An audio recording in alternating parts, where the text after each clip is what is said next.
Hi everyone, welcome to this episode of PFA Color Suite. We have completely transformed to a fully AI color grading pipeline and assistant. Today we are showing you the preview version of 14.1. The feedbacks we absorbed. So today we are looking at a few feedbacks we absorbed. First is from Stroke Vincent. He's from US. He sent us, he recognized we are the best plugin on the market, but we don't really have a preset.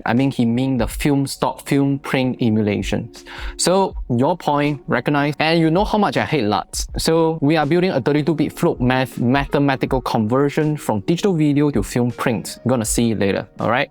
Next thing we're gonna see is the Fat Hippo is a subscriber on our channel. He mentioned, can we have global blends for each section? At the same time, in the future, can you have swatches for highlights and shadows as a hue swatch? We were taking some into consideration, but the global blend and blend is pretty easy, so we implement them as well. So today we are looking at 14.1 and how it perhaps really break the ground of our future of PFA Color Suite. So let's take a look. So the first thing I'm very excited about is we have almost 1,500 users worldwide for lifetime and subscription licenses. That's really impressive. And I can't imagine a tool that we built internally for ourselves is worldwide recognized by colorists right now. So now let's look at how to one click to create from log to To Rec.709. Just click one click. You can change the AI influence to switch it. So you don't have to worry about what camera, what log, what RAW you're shooting at. From the sensor level of data, converting them into from log to To Rec.709. Look like how beautiful it is. And next, we go to film exposure, grade with AI. It will fine tune the exposure to get the middle gray right. And then correction white balance to set the foundation. We get a perfect image as a starting point before any color grading, okay? Now on the correction print, there's one more called film emulation. Once you check, you have film stocks that is pre-burned in. So you can choose them, select them, and you can choose the print intensity to get the outcome you want. And this is all mathematical algorithms. So you look at the files that we have for the installation, it's only few megabytes. Still, we are not using any LUTs. You know, by when we throw in a 64 x 64 LUTs, that ruins the entire math and the beauty of the raw data we have in our information in the camera. So we are strongly against LUTs. So what we do here is 32-bit float match. And we are the only one that doing this mathematically rather than using LUTs, okay?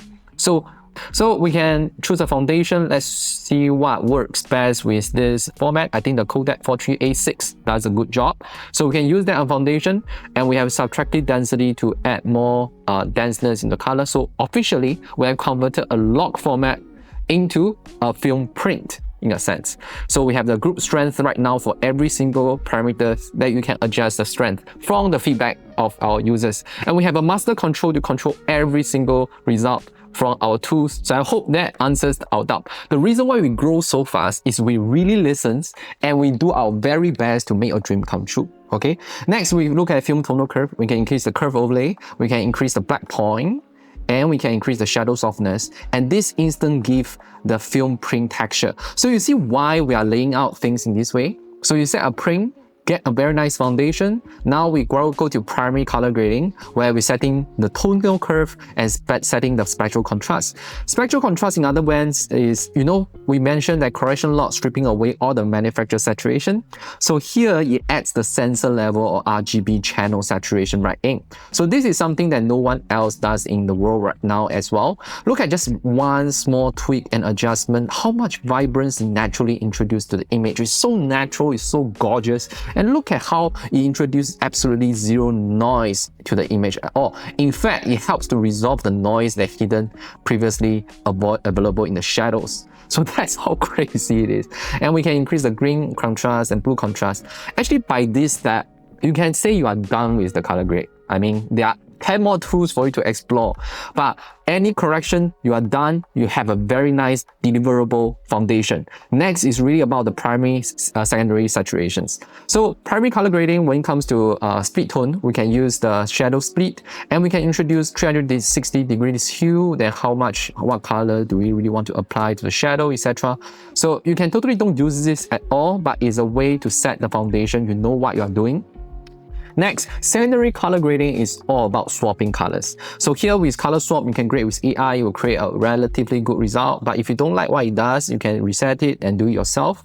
For example, now I want to shift the cyan. So let me find where is cyan. Let me open the mask. not a lot of pickup. We can increase the range, and then we can adjust the hue to change it to any color we want. And actually, I want the denser form of cyan, and this pretty much does what I want. And I'm pretty happy with the result. So color swap, like what it sounds, secondary color grading is really about swapping colors. And color density is about zooming in into the film level of saturation, where more color blocks more light. So as you increase the saturation, look at how the image doesn't get blow up. Instead, it gets more saturated, it gets more dense and rich, but it don't get brighter. So that is the engine we're building right here. So we can have different level of density for different treating of the range as well. So let's make cyan more dense. And that instantly pop the background. So we isolate the subject from the background. So the ballerinas play, so we can still play back the footage of the log at 30 frames per second over 4K with so many things stacked and completely transformed from a video to a film stock and no noise introduced in the process. That's absolutely insane. Next, we can go to color extraction, not useful here. So we can look at color skin tone map. It's pretty much nailed on the skin tone. So we can change how fair we want the skin to be. I want it fairer, I want it brighter. It's totally up to you. I think this fair range is better, as I always like my skin not to be affected by the grade. You always have to remember skin is so important in the grade. If skin fails, everything fails. Next, we go to tertiary color grading. It's really about creating the color palette. In here, you can use teal and orange palette. And if you turn on the scope, you will see everything much clearer. For example, you clear the vector scope, increase the size, position, and you lower it. Okay, look at how good the result is. When we increase the teal and orange slider, look at what happens. It instantly massages my entire vector scope into the teal and orange palette. So nothing else. So tertiary color grading is about look development, where you actually want to remove the unnecessary color that is non-related to your vision. So if teal and orange is your palette, that's it. If teal and pink is your palette, that's also remove the distractions as well. Magenta and green, yellow and blue. You have basically all the functions that is capable of to create any look you want. You can use the skin protection to refine how closely you want to protect your skin. And for me, this scene, teal and orange works best. And I want more cyan in the scene, I just go to RGB respective film outputs. There are 9 of them. Each RGB has 3 of them. So I just look at, I want to introduce cyan. Then opposite cyan is red. So I just need to reduce the red output. And that will mix all the red color data into cyan. I get a very nice organic color right there. So that's how simple and easy it is.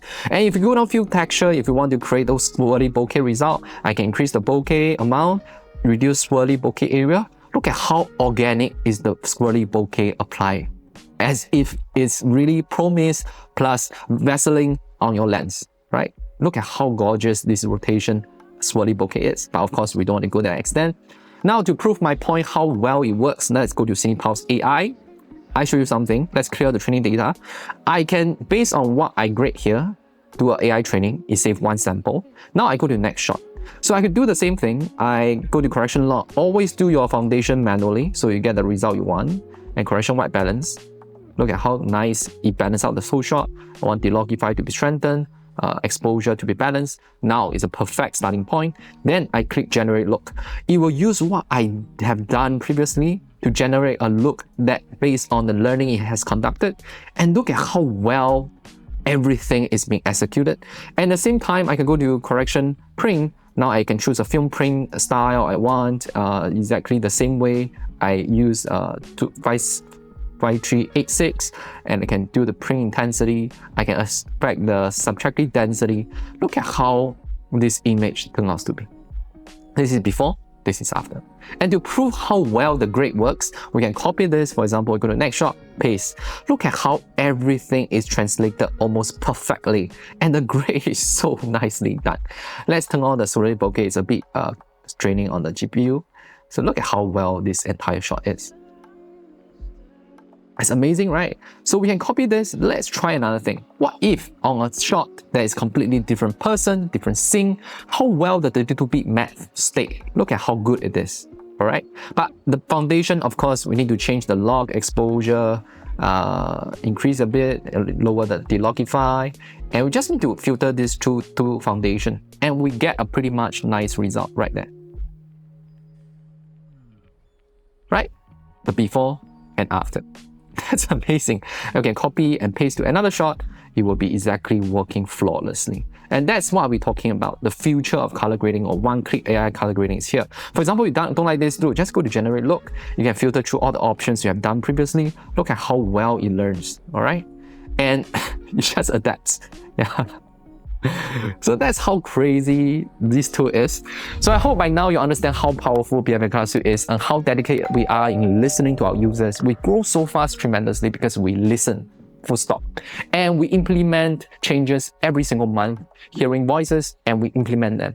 Like all this is done by the whole team trying to create the best color grading tool out there. Sometimes we always want to upgrade lens, upgrade camera, but the incremental growth on you is only maybe 10% of sharpness increase, better color saturation, less fringing. That is about 10% or 5% of growth that you can get for spending thousands of dollars on lens and cameras. But there's one thing you can grow 99%, 100%, or completely becoming a different person. That's color grading. Color grading is a very tedious process where you need to learn the exact flow and you need to have the taste and need to develop the node tree development. So what we have done here, if you see clearly, one node to clear out everything. And it shares the presets across DaVinci Resolve, Premiere Pro, After Effects. So you are not bounded by software anymore. It's intercommunicating with one another. We are the first one in the world to apply AI color grading pipeline, as well as such extensive, even our film prints. We never deviate from our philosophy and the belief. We don't like LUTs because LUTs is destructive. It's conforming to maximum of 64 to the power of 3, a cube file. Imagine I have billions of colors in a 10-bit file, and now I conform myself to 2 million colors in a LUT. And this whole kit is designed from ground up. Look at the scopes, correction log, correction exposure. This is entire system of color grading pipeline and flow. One node can carry out everything. And our film print just closed the loop and we become the best plugin ever. So if you want to try out the tools now, 14.1 will be released at the end of this month, but on the trial it's still 11.3, while 14.1 is announced, 13.3 will be on the trial. So that's the usual workflow. So once you test out 11.3, you really love how it goes, purchase the license using the code THANKYOU2026 for 50% off. So my name is Nash, Passion Fuels Ambition. I just see you in the next one.